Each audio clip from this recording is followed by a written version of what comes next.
Clip number 285۔ اس clip میں آپ سورہ انعام کی آیت نمبر 37 سے 39 تک کی تلاوت، ترجمہ اور تفسیر قرآن صراط الجنان سماعت فرمائیں گے۔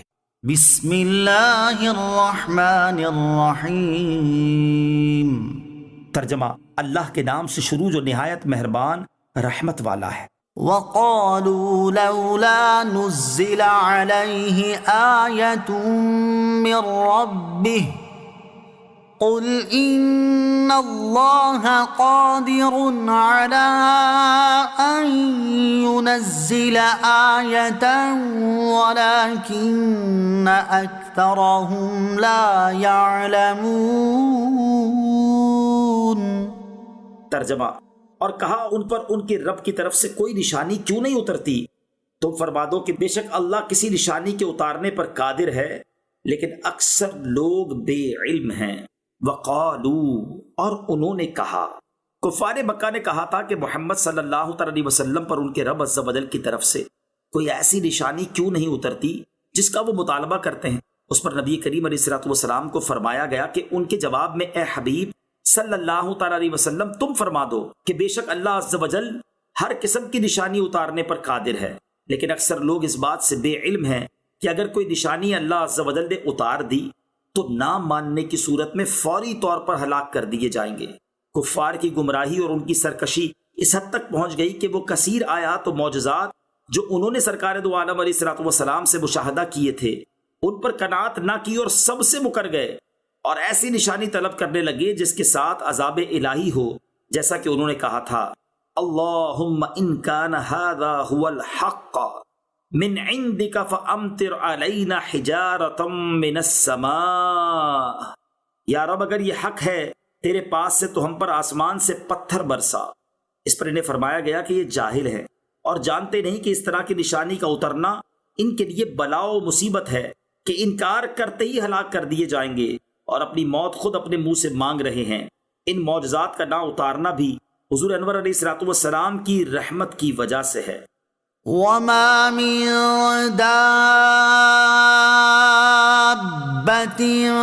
فِي الْأَرْضِ وَلَا طَائِرٍ يَطِيرُ بِجَنَاحَيْهِ إِلَّا أُمَمٌ أَمْثَالُكُمْ ما فرطنا في الكتاب من شيء ثم إلى ربهم يحشرون۔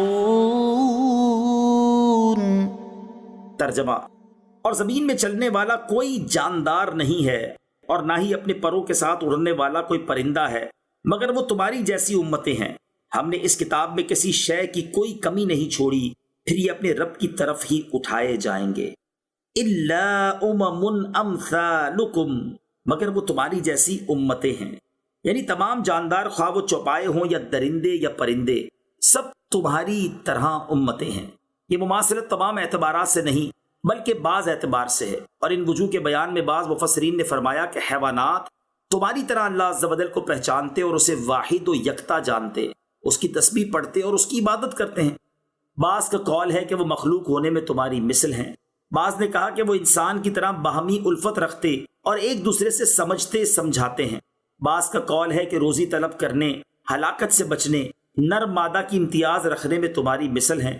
بعض نے کہا کہ پیدا ہونے، مرنے کے بعد حساب کے لیے اٹھنے میں تمہاری مثل ہیں۔ ما فرطنا فی الکتاب من شیء، ہم نے اس کتاب میں کسی شے کی کمی نہیں چھوڑی، یعنی جملہ علوم اور تمام ما کان و ما یکون کا اس میں بیان ہے اور جمیع اشیاء کا علم اس میں ہے۔ اس کتاب سے یہ قرآن کریم مراد ہے یا لوح محفوظ۔ اس سے رسول اکرم علیہ الصلوۃ والسلام کا علم کلی ثابت ہوا، کیونکہ سارے علوم لوح محفوظ یا قرآن میں ہیں اور یہ کتابیں حضور اقدس علیہ الصلوۃ والسلام کے علم میں ہیں۔ ثم الی ربہم یحشرون، پھر یہ اپنے رب کی طرف اٹھائے جائیں گے۔ تمام انسان، جانور، پرندے قیامت کے دن اٹھائے جائیں گے۔ انسان تو جنت کے جہنم میں جائیں گے، جبکہ جانور اور پرندوں کا حساب ہوگا، اس کے بعد وہ خاک کر دیے جائیں گے۔ قیامت کے دن جانوروں کا بھی حساب ہوگا۔ اس سے معلوم ہوا کہ قیامت کے دن انسانوں اور جنوں کے علاوہ جانوروں اور پرندوں کا بھی حساب ہوگا۔